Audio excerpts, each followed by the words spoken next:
All right. Hi, Morgan. How are you today? I'm doing great, Sophia. Thank you for having me. How are Thanks for you? being with me for our Politics of Radio series for YouTube. We really appreciate you chatting with us and taking time out of your busy schedule to tell us all the things and spring break. So Yeah, thank no, you. that's cool. Any opportunity to spotlight, what I'm doing, the work. Yes. I'm here for the cause for sure. Appreciate that. Awesome. So just wanted to get started with your beginnings as a journalist, because I view you as a journalist, or you could correct me if you have another term for how you view yourself. But why did you become a journalist, and what led you to your position at the Black Information Network? Yeah, thank you for that question. And it's so funny because I never felt like one title always fit. Like You. journalist is a good one, and Mhm. I do present myself as a journalist, but there's so many other aspects to journalism, that people don't realize. It kind of started for me actually with music. Okay. Started with being nosy.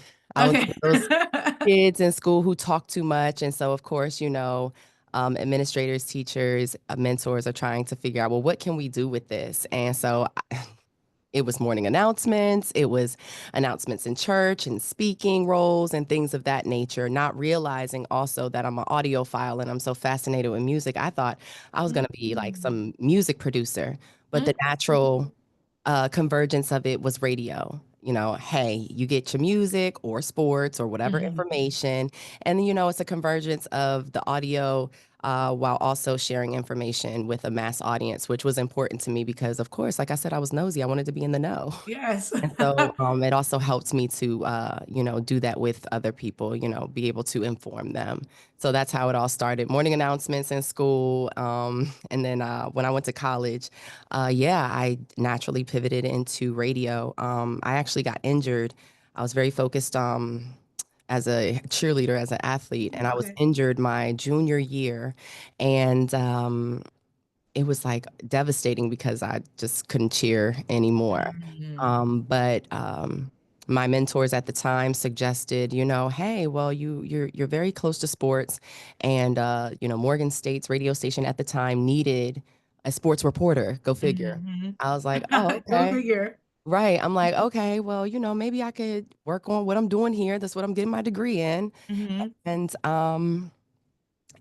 spotlight and highlight our athletics at the same time. People who I already knew, people who were my friends, people who I would run into on a day-to-day basis. So it was natural. Now, don't get me wrong, I was nervous, but it Yes. was natural, and it worked out. And that's kind of what led me into my first opportunity outside of college, and it's kind of rolled on from there. As far as Black Information Network Yes. came about, I was actually really working with iHeart already and their news sector 24/7 News, which is also like an NBC radio Okay. affiliate. Yeah. And they approached me. They said, we're about to launch this thing. And I think you would be great for it. And I'm like, me? Like, what? Yes, you. And I was like, okay. And when I tell you, we kind of just, we were already working on it. Um, and at the time I was under NDA. Okay. We were already working on it and just trying to figure out, well, what fits? Like, how do we do this Black information network? How do we Mhm. launch that and it doesn't come off, we got to do it right. You know how it is. We Yes. got to have somebody in the room. So, we were, putting things together left and right, different types of reports, local reports, national reports, stuff that was kind of bleak. We were like, it's a lot of doom and Okay. gloom. Let's try to find some of the spotlighting stories, some of the more positive things. Yeah. And then George Floyd happened. Wow. And so it became like a now or never situation. I mean, we're already working on it. And it was like this is it. We have to cover this. We have to cover this from start to finish. We've got to cover it from all the different perspectives. We got to cover it from because it is a news network and they are bipartisan. So it's got to be covered from every aspect, but the Black perspective from the Black community. And so That's how the Black Information Network started. And, you know, I was right there with it from the start. And we're actually celebrating 5 years this year. Congratulations. Thank you. What month will it be 5 years? June. June. June. Yeah. Officially launched June 30th, I believe. Yeah. Amazing. Congratulations on that. You all are doing incredible work. Thank you. Yes, Like and I said, with we're what you said broadcasting about in over 35 markets. So yeah, tune in. yes, okay, .com. 35 Let me market. plug. Yes, plug, plug. News.com. Yes, blackinformationnetwork.com. Make sure you all tune into that. And speaking of what you said about being in the room, I think that's so vital, especially nowadays when there can be misinformation. You don't really know what's true, what's not. And so, being that you've reported from some major places like Capitol Hill, being located in the DC region, what has that experience been like as a Black journalist, a Black reporter in those rooms in such like high stakes environment and having to come back to report to the community? It is interesting because sometimes I see that I'm just the only one of me in the room. And then some rooms I'm very it's a lot of us. So it just depends on the day. It depends on what the issue is. It depends on what I'm covering. And as far as how it feels, I feel privileged to say the least. I do feel like wow, God, me. And it's so Mm. funny because I'm gonna get into hair for a second. This is a I love hair. weird pivot. But, you know, I never committed to a hairstyle. You know, I always was like, let me switch it up. I'm gonna wear the bust down. I'm gonna have the tracks. I'm gonna have pixie cut. You know, I'll blow it out. I'll put my braids in. And the moment that I locked my hair is when I started to get more TV type opportunities, like more visual Interesting. opportunities.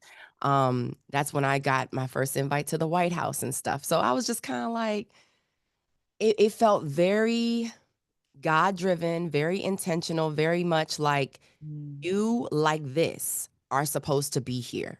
You and I, mm, I can tell when I'm walking on Capitol Hill sometimes. I get the stares and the looks like, mm, oh she like who is she? Or, you know, and I'm always like bigging up the next person, the next Black person who has locks or just natural, just in their element, just being authentically in their Blackness in the moment, you know, because sometimes we feel like we have to conform. mm-hmm. I don't think that's now I do think we're supposed to behave, you know, to have our own couth and our decorum and whatnot. Yes. But to be in some of these rooms it's insightful. Mm-hmm. It is nerve-wracking at times because I don't feel like you know, our perspective is being discussed Mm, our way sometimes, or you know, or the way that it's coming across. It varies, honestly. mm, So I do feel privileged, but I also feel a deep sense of responsibility to kind of, like you said, translate that to the audience, like, hey mm-hmm. y'all, I've been on Capitol Hill. This is what they talking about today. Like, Yes. and I try to do that on the Breakfast Club. You know, I try to do that with BIM because I mean, we just got to talk to us the way that we understand it, you know? Yeah. So And what is that balance for you? Because, like you said, we also don't want it to always be doom and gloom because, yeah. joy is also a method of fighting adversity. So, how do you like to approach that? Well, I mean, why cry? You know, like what I get it. Like it's a lot of, like you said, adversity, and we're used to that and we're resilient. I know sometimes we're so Yes. tired of being Of being resilient. resilient. And that's okay. Take a beat. It's Mm-hmm. okay to take a beat. It's okay to, you know what? I just need 2 minutes to breathe. I need to cry this out over here. But the Mm-hmm. truth of the matter is the work has to still be done. One of my favorite quotes, Mm. John Lewis, is, you know, get in good trouble, necessary trouble, Yes. restore Good trouble. the soul, as he said, the soul of America. I think it's Yes. yeah. And so I think that's what's kind of happening now. There's a lot of divisiveness, and you know, it's not going to always be pretty in the way that we fight, but the fight has to be you just got to do the work. And for me, my work is telling the story. Hey, y'all, this what's going Mm-hmm. on. Look, I know he said this yesterday, but today this It's is this. being said. Y'all want to shoot the messenger, y'all don't want, but at the end of the day, I'm not going to be the one to be like, oh, don't listen to this and don't listen to that, because I don't think ignorance is bliss, not for me. Mm. Like I Like we said in need the to know what's beginning, going on. right? I'm nosy, I want to know. So I think it benefits us to at least be informed and, try to understand what that information is. So, yep, I that's where I'm understand. at. I got a battery in my back, and like I said, I feel God driven. So, with that sense of privilege of being in these rooms, it's like I'm not about to just let up easy and just. I might have to take a tear or two. Yes. No, but no, y'all gonna get these stories. Y'all gonna Yes. get what's And that's going. why we need you. Oh, I appreciate. Look, I appreciate it. Look, thank you. Yes. We need, And but we need. It's not just me. It's yeah, we we need need more of of of us. of Yes. us. Yes, look at what you're doing. You're amplifying. Thank you. What it is that I do. Sometimes I feel like I'm still an underdog. Like people should because politics seems boring. But at the end of Mm. the day, this is like impacting us for real. Like. Yes, we need to know it. We need to know what's going on. Um, it's going to impact our kids. It's going to impact our families. It's impacting our pockets. So yeah, let's be informed and let's try to exchange and figure out that community so that we can find whatever the unifying thing is, so that we can actually be the United States of America. Agreed. And I think, I think about people like you, Angela Rye, Joy Reid, like people who really brought politics to the mainstream for our communities, because of course people have always done that even in our history, but I think for this like millennial generation, there are a lot of times where there's so much happening, so much that we see all of the time that it's easy to kind of tune out. Right. But you all bring like a style to what you're presenting without overshadowing, like, hey, this is actually serious, but Yeah. I feel like I'm talking to my big sister or my aunt or my friend. And I Yeah. think that's what makes it really special.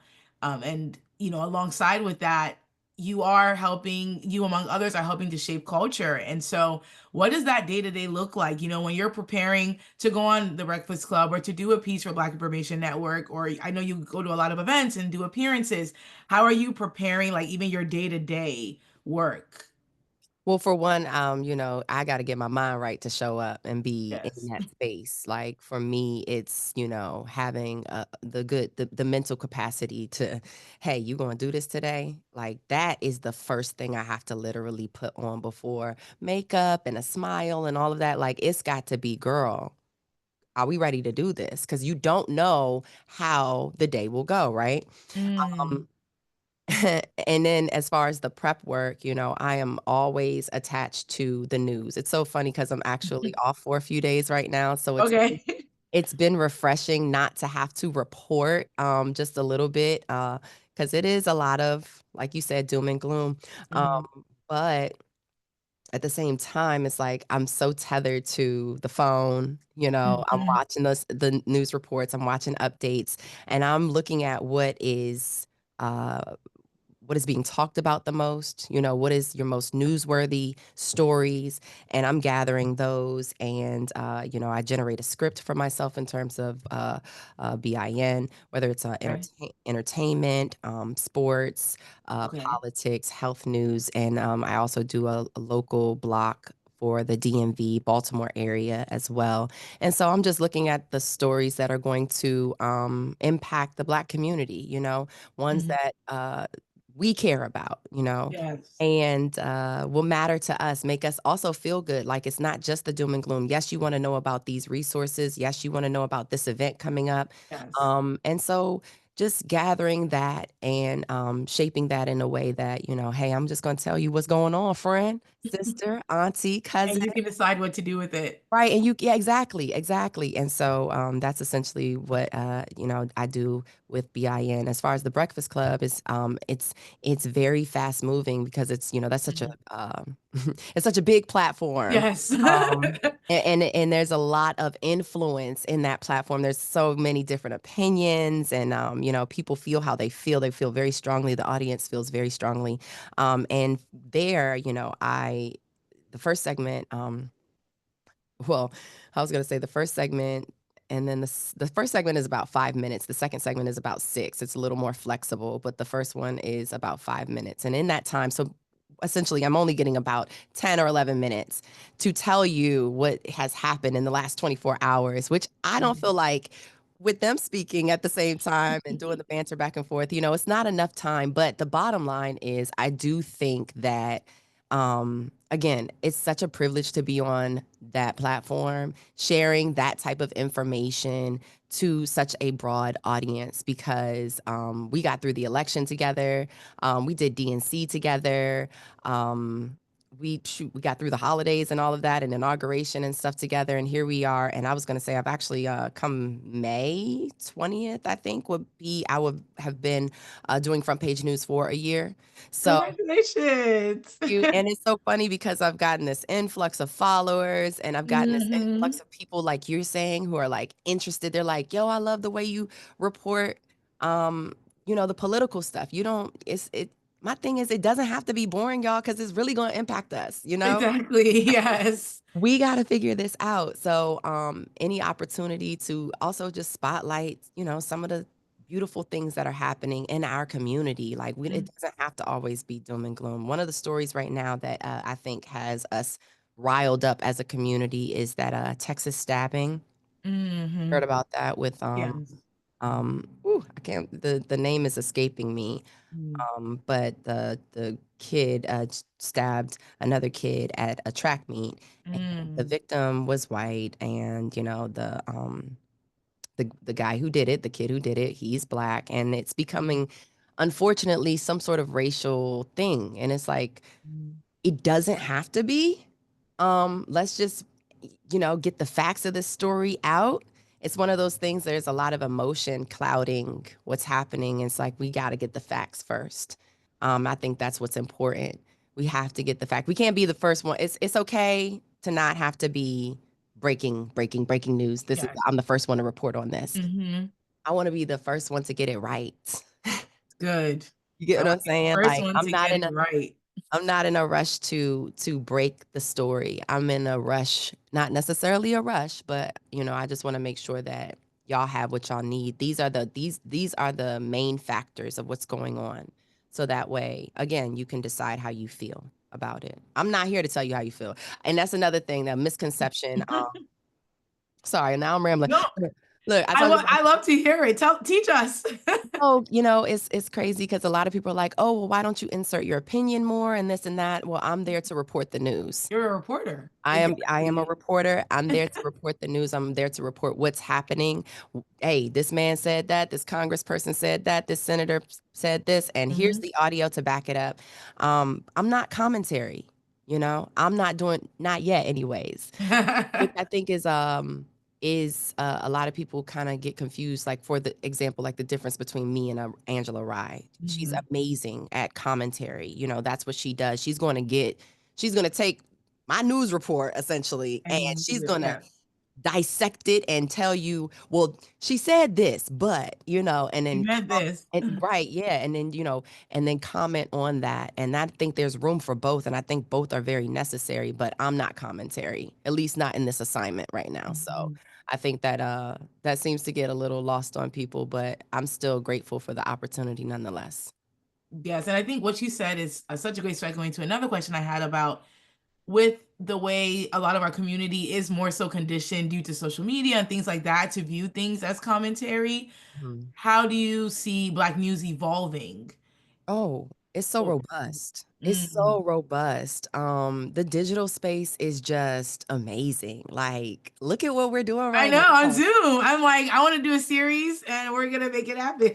Period. Like, and then, we'll see it on social media, Yes. be uploaded to your different platforms, it'll be Mhm. shared. Yes. Um, Like I'm loving YouTube right now. I'm like, okay, I'm gonna because I feel like for so long I put everything to Instagram. I'm like, let me try YouTube and YouTube Shorts and different Look, hold on, let me turn it back on you. How has that pivot been? great. The engagement is awesome. I Yeah. think also too because there's less of like the ad space and just the noise. Mhm. And I at my heart I'm a teacher and so I like to teach and as a person so I feel like YouTube it's a platform I already go on a lot to watch something new about my industry or watch a sermon or watch the Breakfast Club. I like to learn information and I feel like I found and I know the comments can be interesting. I'm definitely going to ask you about that. But I feel like as far as the creators on YouTube, I have found a community of people that like to inform and educate, even if it's how to bake a butter pound cake or how to Right. enter that new career, You're I think right. it matters. Yeah. Oh, you're right about that. You're Yeah, right about that because I certainly turn to YouTube University for a lot of things too. When it comes to exactly. like, oh, let me just look it up on YouTube real quick to see how to. Yes. No, And you're I'm really right. trying this year to be more to create as much as I consume. That Oh, is what I'm wow. trying to do. That is Yeah. good. Yeah. That is amazing. Kudos to you, girl. Hold on Yeah. now.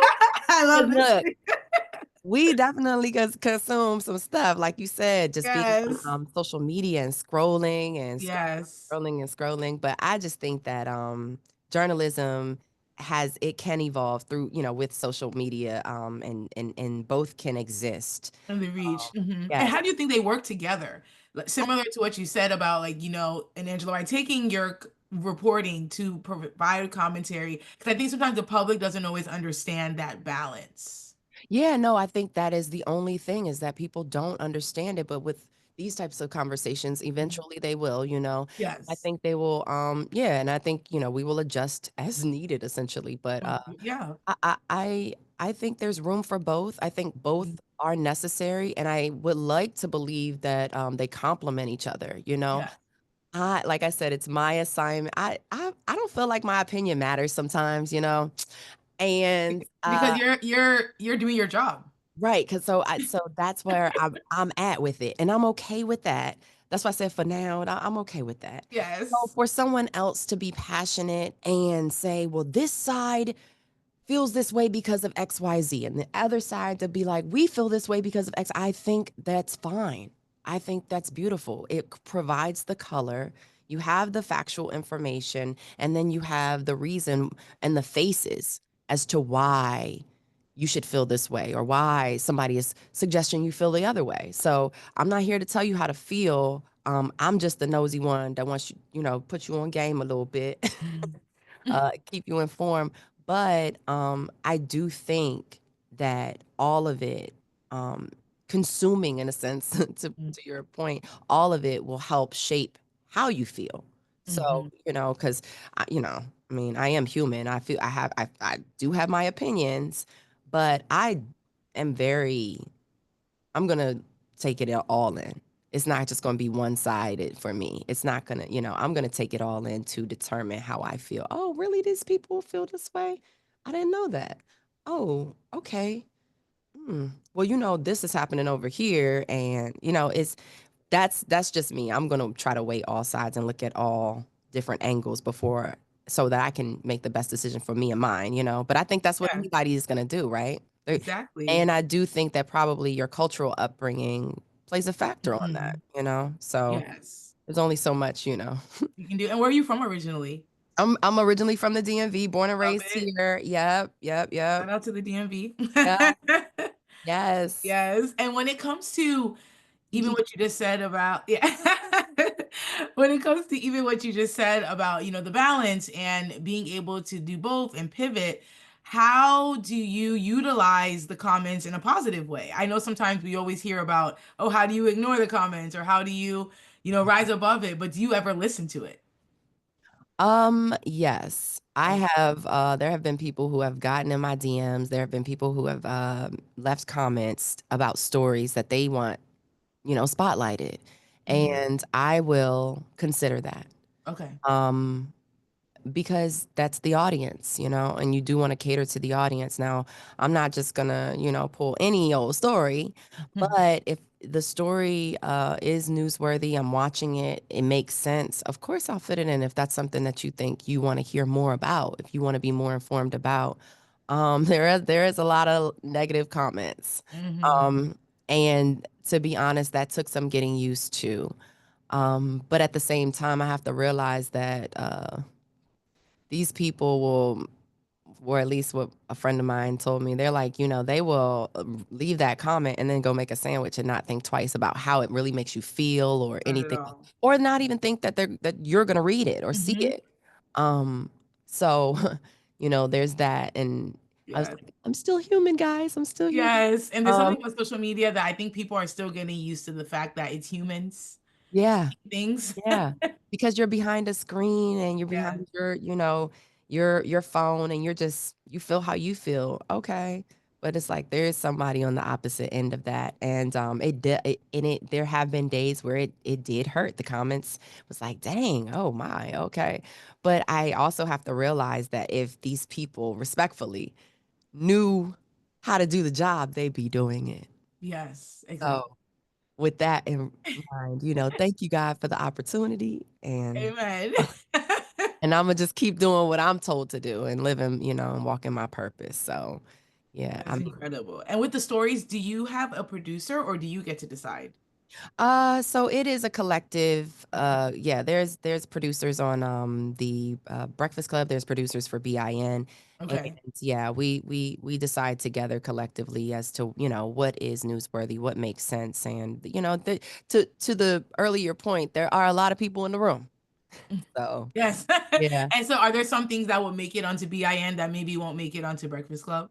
Oh, for sure, because BIN Different is audience. Black News focused or Yes. whatever, and then Breakfast Club is its own entity, its own platform, and they're gonna Yes. have different people on there as well. So that it's I'm sure the audiences cross over, but Mhm.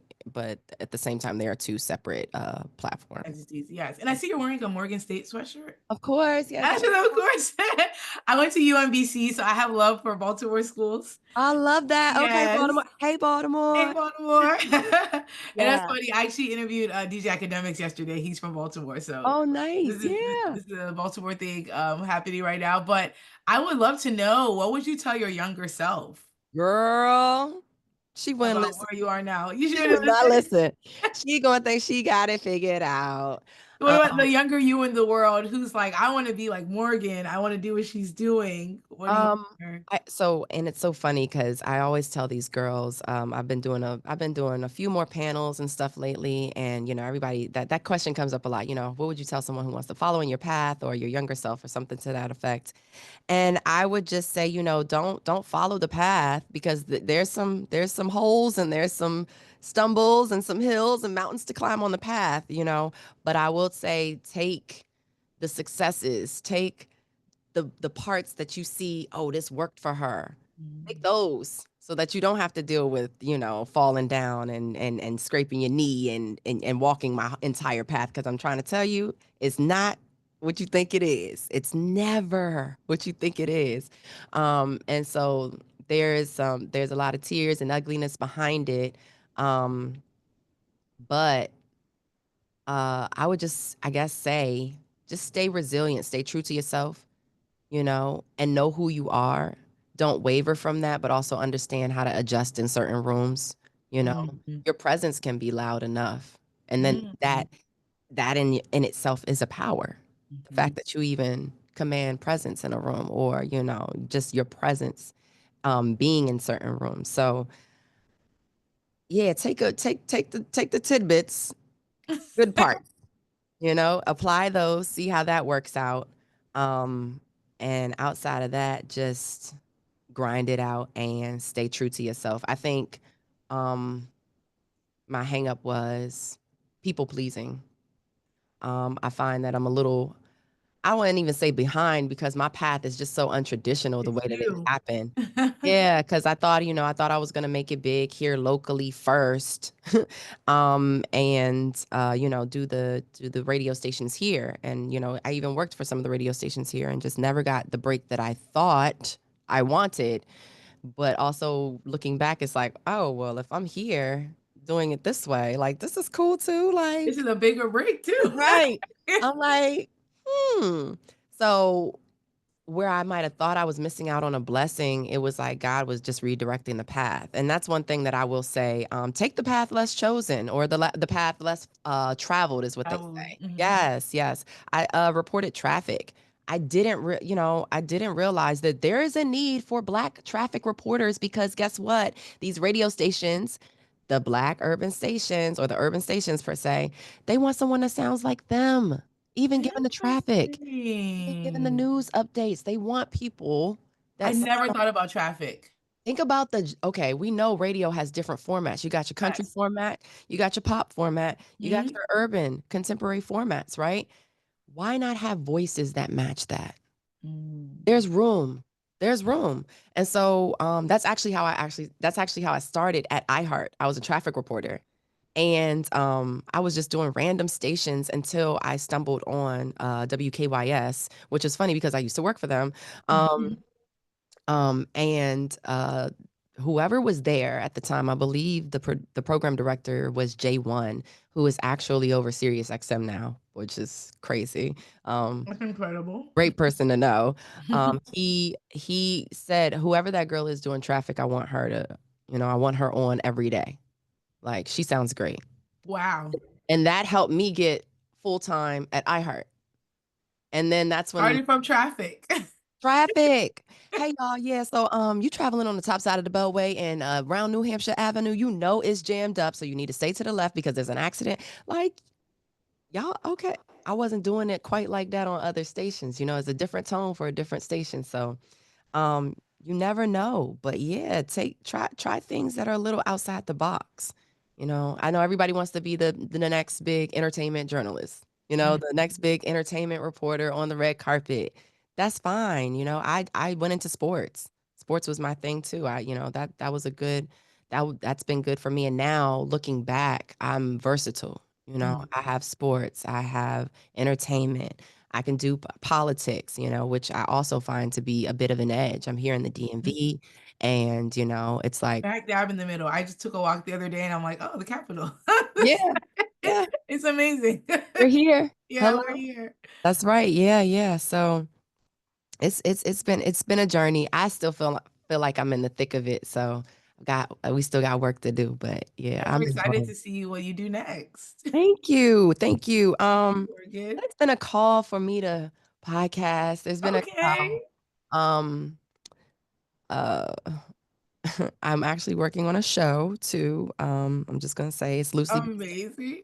is loosely based on my life. Thank you. And it just, follows the life of or like a White House correspondent who's Black and juggling all the things, friendships, relationships, being a mom, and having to show up for the kids while also trying to get the breaking stories as well. So I hope the Tyler Perrys and the Issa Raes are, Are listening. We please love it. and thank Or the you. producers. And where can we follow you? Of course. So you can always reach me at Morgan Media. That's MorganMedia, and morganmedia.com. So Morgan Media, you can find me anywhere at Morgan Media and morganmedia.com. Thank you so much, Sophia. Thank you, Morgan. We love the news voice.